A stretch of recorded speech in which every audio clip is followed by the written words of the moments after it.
I wanted to start off by talking about, because as a psychologist and then a book of biology, that murky world. Well, first of all, let's start off with the social instinct. Why did you want to write about this? What was it that has drawn you to this subject as a psychologist, but also from the perspective of kind of looking at a Darwinian view of the world? I think now is a really good time to have a book about cooperation because I think there is a relatively pervasive form of zero sum thinking, whereby people assume that the only way to get ahead is by competing, and that looking out for yourself is the route to success, and that cooperating or helping others is something that is a sucker's game and is something that allows you to be exploited by other individuals. And I think for some people, that the book The Selfish Gene, even though Dawkins was very much, me and him are very much on the same page, I think for some people the idea of the selfish gene has somehow germinated this view of life as being inherently competitive, and that precludes cooperation. And in fact, that's just totally not the case. So my book describes how cooperation really created the world that we live in, and how it's apparent at all levels of life, whether you think about the genes and the cells inside your body, or you think about the formation of societies in nature, and of course, our own societies. And what I wanted to do was really to show that the history of life on Earth is a history of cooperation, and it's a history of teamwork, and it's a history of collectives.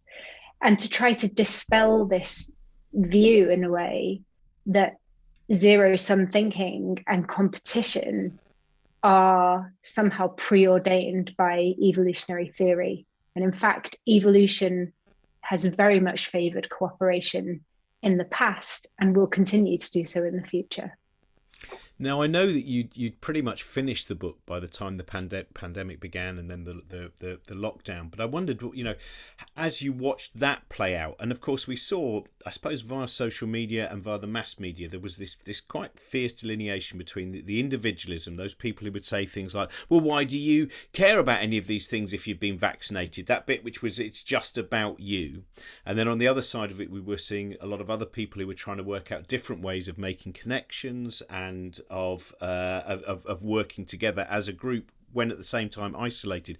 Did your perspective on that, do you think that was changed by the amount of research you've done for the book? I think it was super interesting to suddenly be plunged into a massive social experiment in cooperation. Well, interesting might not be quite the right word, but there was certainly lots of elements of the pandemic which very much resonated with the kind of research that I draw on for the book, and also the kind of research that I do in my career. So if you think about the kinds of responses that were needed to mitigate, and will still be needed to mitigate, the pandemic, it's essentially asking individuals to make personal sacrifices for a collective good.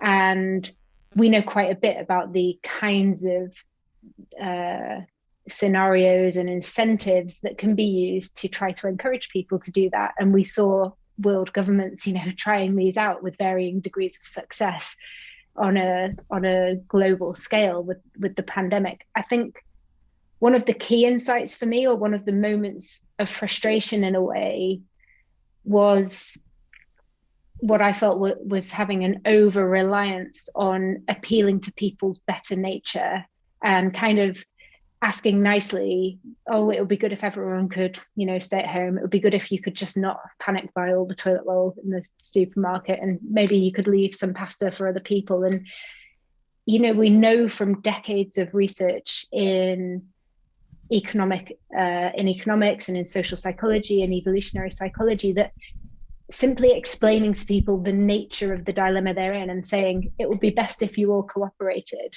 is usually not a very effective strategy. And usually cooperation doesn't thrive under those circumstances. And what we know is that actually you need effective institutions, and you need leadership of some sort to help people arrive at the right outcome and the mutually beneficial outcome. And I think for quite a long time, that was missing in the very early stages of the pandemic, at least. And and it took a while before, at least in some countries, before we started to implement more effective policies at getting people to behave in a way that would produce mutual benefits and keep everybody safe. But yeah, I mean, I think in some ways the idea of the social instinct has never been more apparent than at a time when we've been asked to completely put that aside and to forego our social natures and to reduce our social contacts. So definitely a very interesting time to have written this book and then be able to reflect on it in the wake of what has happened. I mean, it's an interesting thing to think about whatever sometimes what your natural inclination might be in terms of empathy and altruism. But then when you turn on the television and you watch some of the daytime chat shows and you open the newspaper, and you're always that bit where suspicion, the constant feeding of be suspicious. Don't forget someone else is going to be taking that. Don't forget someone else is going to be doing that if you don't do that. And that's an interesting conflict between what might be, to some extent, I know it's always dangerous to say something like innate, but what does appear to be a drive in you, and then that suspicion which is constantly being fed to don't trust anyone else. And that I find watching that battle very intriguing. Yeah, and I think what you're touching on there is this idea that we, for the most part, people are willing to cooperate. And obviously, I'm talking in really general terms here, but most people are willing to cooperate as long as they think everybody else is doing the same.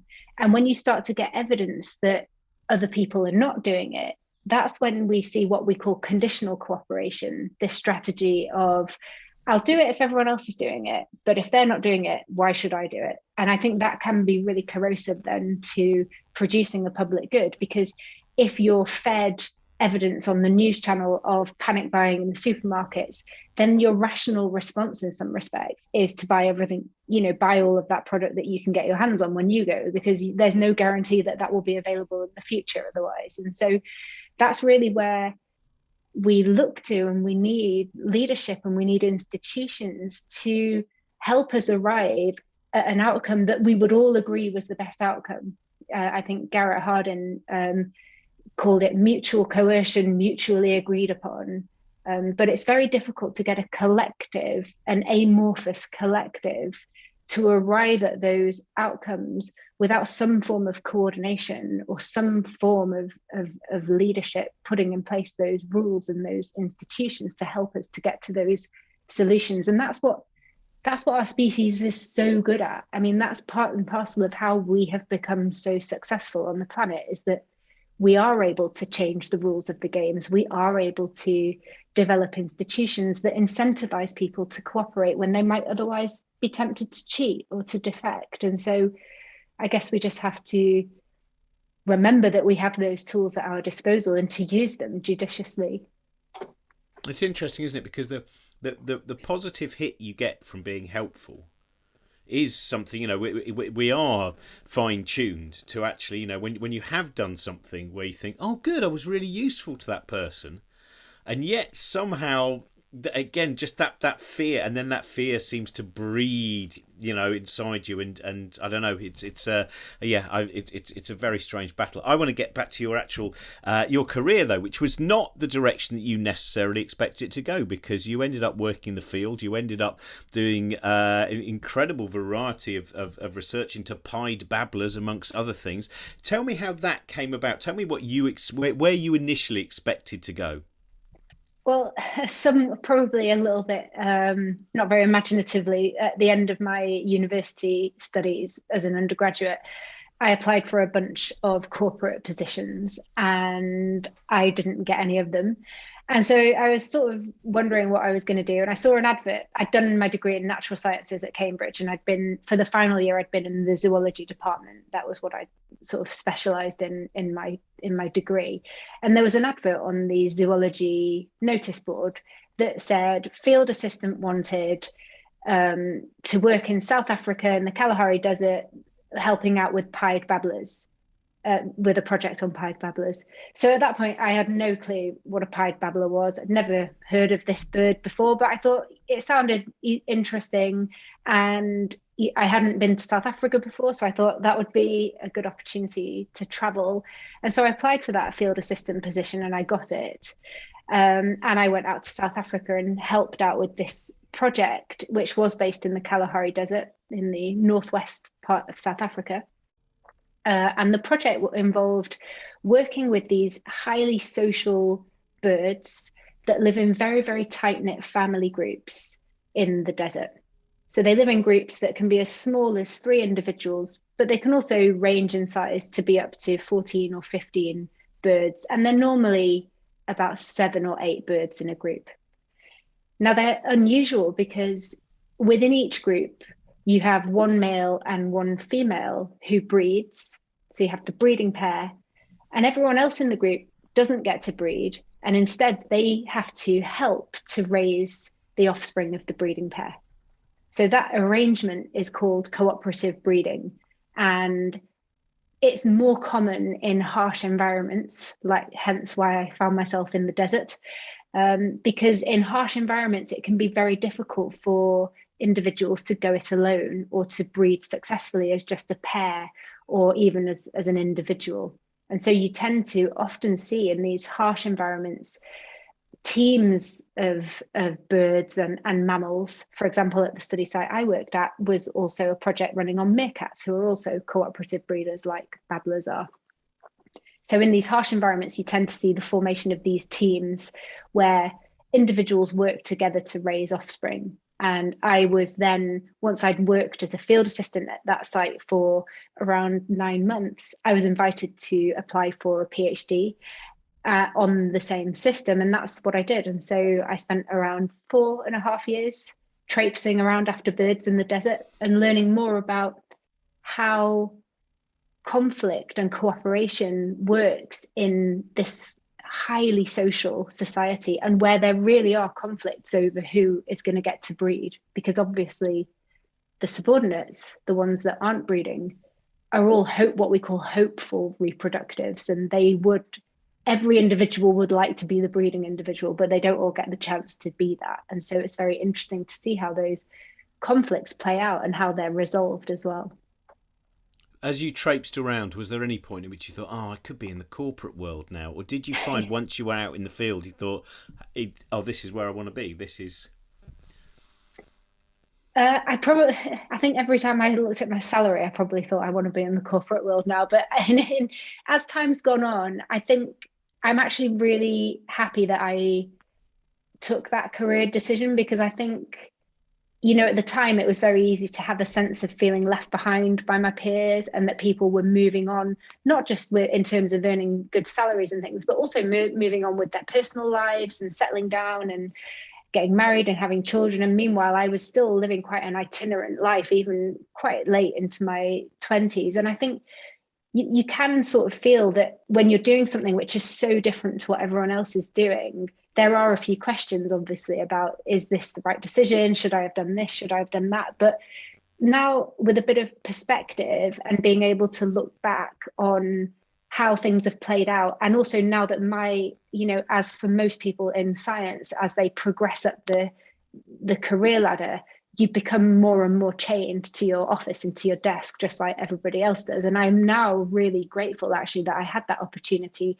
to travel to lots of really interesting places while I was younger, and to get to know the places that I worked in, and also the species that I worked with, and to have an experience that living the life I have now with 2 young children and all that entails, I just wouldn't have the time to be able to do that. And so I think in hindsight, it's something which I feel very fortunate to have experienced, but it definitely wasn't a strategic move for me. I think a lot of what's happened to me in my career has been good luck and being in the right place at the right time, basically. If you could go back into the field, what is there one particular species that you've researched more on paper than actually observing, that you think, I really would love to see this interaction in action? Most of the species that I've worked on, I have spent time with in the wild. So there's not many species where I have worked on them and I don't know much about what they do. But perhaps ironically, actually, the species for which that rings most true for me is humans. And so what I would find, what I really wish I had time to do, and what I would do now if I had the time to do it and I could travel freely, would be to conduct, I think, because humans are so variable in the societies that we live in, and the cross-cultural variability in norms and the way that cooperation is structured and the kinds of societies that people live in, and the conflicts that arise within those societies and how they're dealt with, all of this very, very rich variation in social life in humans, I think is something that I haven't really had been able to experience in the detail that I would like to. And I think potentially if I was to go back to the field, I would be very interested to do it more as an anthropologist than as a zoologist, and to go and get to know humans living in different kinds of contexts and different scenarios in the way that you can get to know other animals living in different arrangements as well. So you would kind of move from that Darwinian into the Margaret Mead arena. If that's a very, I mean, what I find interesting there also is that idea of where the divide is between zoology and anthropology. Because I mean, it used to be very clearly defined as anthropology is the study that's humans, and that is what they. And then now it seems there is more of a conversation about some of the complexity of what we see of societies of certain animals. Means that to some extent people do view it as anthropological studies. Is that fair?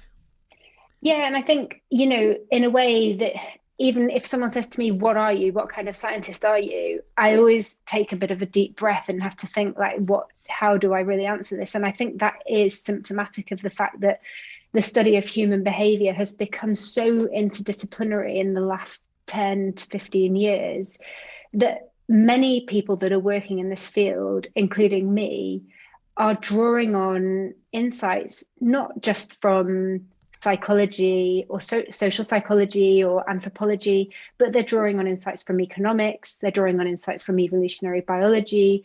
That, you know, to understand human behavior, I think you have to be interdisciplinary nowadays. And in some ways, it almost then defies a tight pigeonholing when it comes to explaining where do you sit in this, you know, in these different academic silos, where should we put you? I find the question very difficult to answer, because for me, I feel like the work that I do, it draws from lots of those different disciplines, and I think that is the way that the study of human behavior is going increasingly now in the future as well. When do you think there was a change in? I think the last time that we spoke, we talked a little bit about Dr. Jane Goodall and the fact that, you know, her interaction and observation of the chimpanzees in Gombe were there were many people in academia who tried to dismiss her, and you know she had quite a battle when she came back, because to them she hadn't done the right thing. She hadn't just looked at one form of behaviour and said, I will now be studying this. She'd looked at all of those levels of interaction, and then also the work of Eugene Murray, which is kind of not really known until after he died, The Soul of the Ape and Living with Baboons and things like that. It does seem that human exceptionalism, the knocking away of that, the chipping away of that, is part of, well, what your book is about, and what really the whole of this area of study, it will undoubtedly is always going to keep chipping away at the idea of human exceptionalism, which not everyone is that keen on.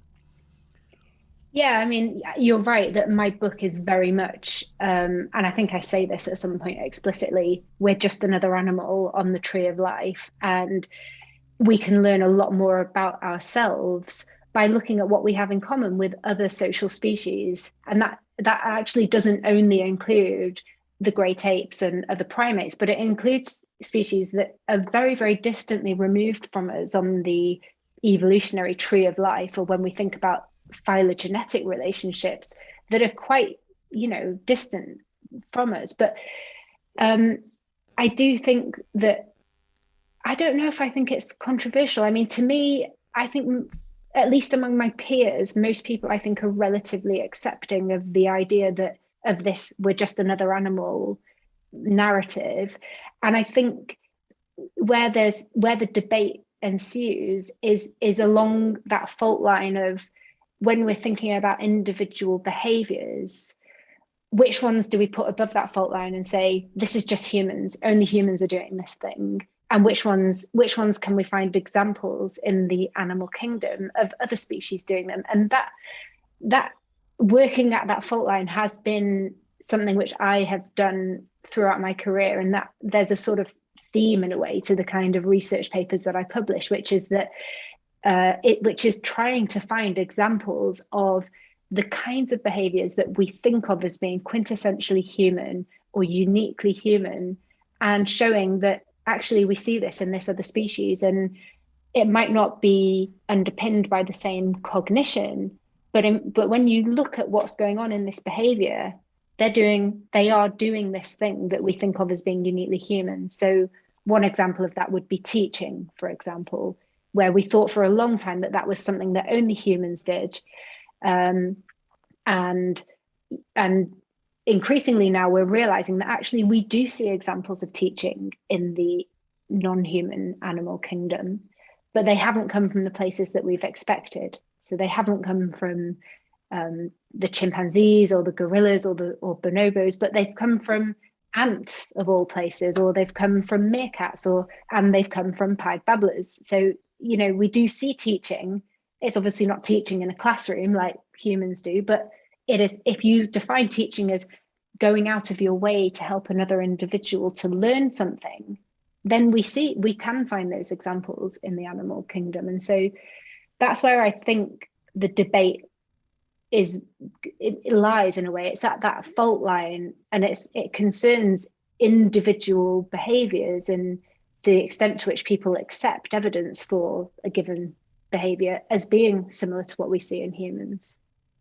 Now, you mentioned ants, and there are lots of fascinating stories in terms of, well, for instance, the nature of sacrifice within an ant colony, which I just found, you know, this is. Can you tell us some of these? Because it really is, you know, somebody just all ants from around the world. There are ants in many different locations in your book, which have just behaviour which you can't help but sometimes anthropomorphise as well. The kind of, you know, ants, the suicidal ants for the purpose of the survival of the whole.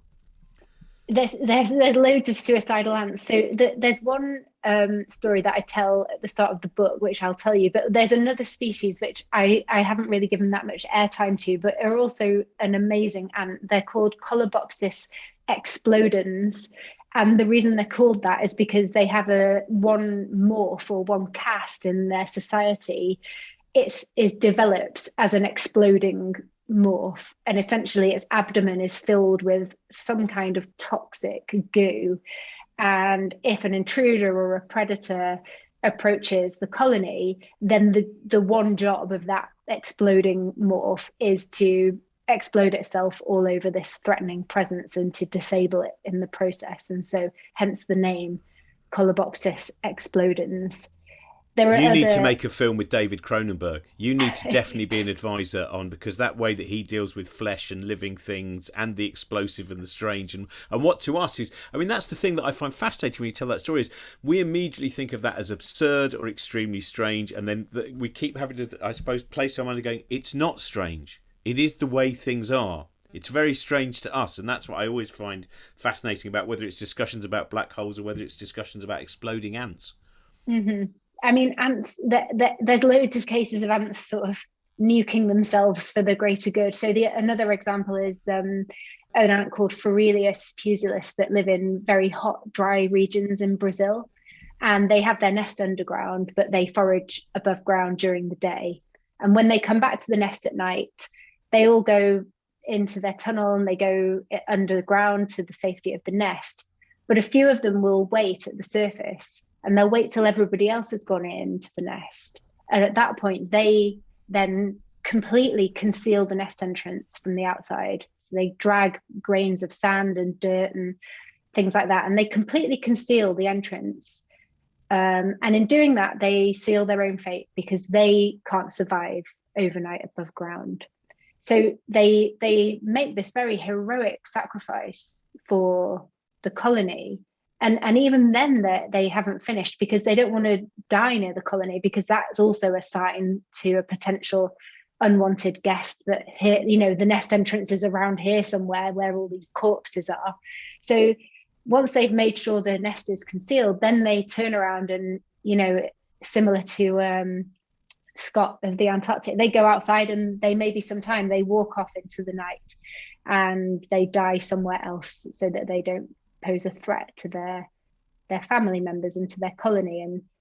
And from our human perspective, I think, well, at least I find that example quite poignant, because I think we can't help but, as you said, to impute some of the emotions and the inner struggle that we might be going through if we were to make a sacrifice like that. And of course, we know in ants, none of that cognition is going on. So those ants aren't experiencing mental turmoil about whether they should sacrifice themselves or whether they should save themselves. And they're not having a warm glow feeling of, oh great, I've rescued everyone in my colony by doing this. But it is probably entirely dictated by genes, essentially, this behavior, and without much cognitive input at all.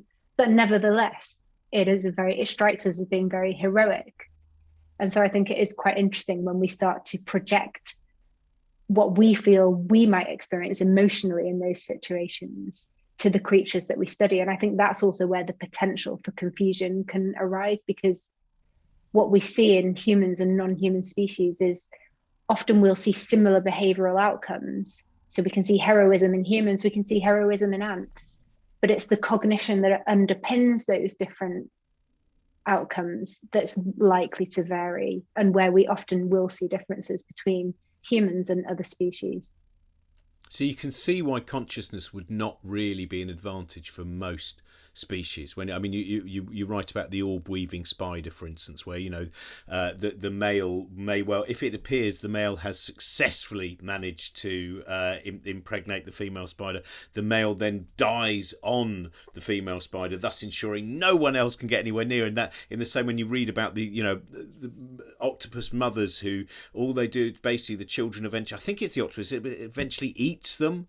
There's all of these things go, if you were actually aware, you'd think, I'm not doing that, I've got a lot of other things to do, I don't want to die the first time I've had sex, then I'm immediately dead, or what, I'm going to have children, they're going to eat me. Yeah, that's the whole of your life, the whole and sometimes I suppose that's where the bleakness comes in, doesn't it, that so many species that we observe, it underlines the fact that the purpose of life is merely to create more life.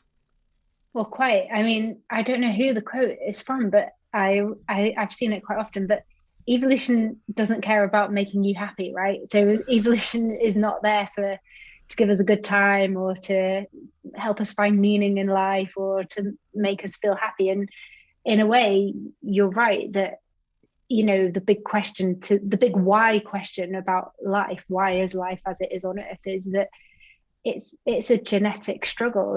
It's a struggle between all the genes inside all of our bodies that are all trying to ensure their own success. And I use trying, obviously, in a very loose sense here. We're not assuming that genes have any agency or any real wants or desires or anything like that. But this as if language, so you can think of them behaving as if they're trying to do these things, and those are the most successful genes, and those are the ones that are with us today. Now, I just want, on the final question, there's so many more things that I would like to talk to you about, because there's such the perpetual fascination in terms of the natural and yet what seem to be absurd behaviours of so many creatures, and sometimes things that can seem very kind of duplicitous and mendacious, and all of those things that, again, as we project the human side of it. But something that is there's a lot of Charles Darwin in your book as well, and he definitely feels like a presence in terms of an influence on your sense of observing nature and the purpose of doing it. When did you first really get the kind of the feeling of the hand of Darwin? It's quite interesting that you pick that up, because one of the reviews of the book that I got quite early on in the Times, said that in a rather, and I don't think it was a compliment, that the book had a touch of Darwinitis. And definitely the tone in which that was written was not intended to be complimentary. But to me, I thought, well, is that really a problem? I mean, Darwin has consistently, so many of his ideas have consistently been shown to be prescient and to be right, in even if not in the details, in the general idea of what he was proposing. He actually was really, really spot on with a lot of things that we now have subsequently rediscovered or formalized since he wrote his book on the origin of species. And for me, probably when I first started to think in that Darwinian sense, and to really understand this perspective of individual level selection, and the shift in worldview that comes with that, rather than thinking about survival of the species or for the good of the species, but thinking about individuals as being the agents that try to maximize their own success, would have come early on for me in my undergraduate career, when we were instructed actually not to read Darwin, but to read The Selfish Gene. And obviously that is maybe the gateway drug to Darwin, I suppose. But I mean, that for me was a real epiphany. Like, I do remember really, once I'd read The Selfish Gene, thinking, oh, right, okay, this completely changes the way that you think about things, and you can use the individual and in fact the gene as and that individual's desire for success in a way, or that impulse for success, as a lens to understand all the behaviors that we see on Earth. And that, I think, that's such a powerful viewpoint. And that probably for me was when I really started to become very interested in evolution in a way. Also, you have my favourite Darwin quote in your book, which is, "The sight of the feathers in a peacock's tail makes me sick," which really struck me. I remember first reading that and going, it just sounded so contemporary that I had to keep checking that it really was Darwin, and not some late Darwin impersonator in the mid-20th century. Well, there's a wonderful resource actually online called the Darwin Correspondence Project, where you can search through all of Darwin's letters and correspondence. And the quote, there's no shortage of quotes from Darwin, that just how he wrote, he was so colorful in his writing, and you could almost feel his exasperation, or him kind of tearing a sheet of paper off and throwing it in the bin. And he was, I think he was often quite sickly, and he struggled a lot with his health. And that's also really evident in his writing and how he was really feeling in that moment. For him, evolution was a very visceral thing, and he really felt it. And I love reading those letters on the Darwin Correspondence Project, because you can really get a sense of that feeling that he was going through as well. Yeah, well, I think that's something that really comes across in your writing as well, that kind of that visceral sensation of this is nature and this is the world that we're in, this strange world of living things. Thank you so much for joining us, Nichola. Your book is wonderful and visceral, and just filled with such and sometimes almost terrifying information about the strangeness of what living things do to survive. Thanks very much, Robin. Thanks for inviting me on your show. Nice to speak.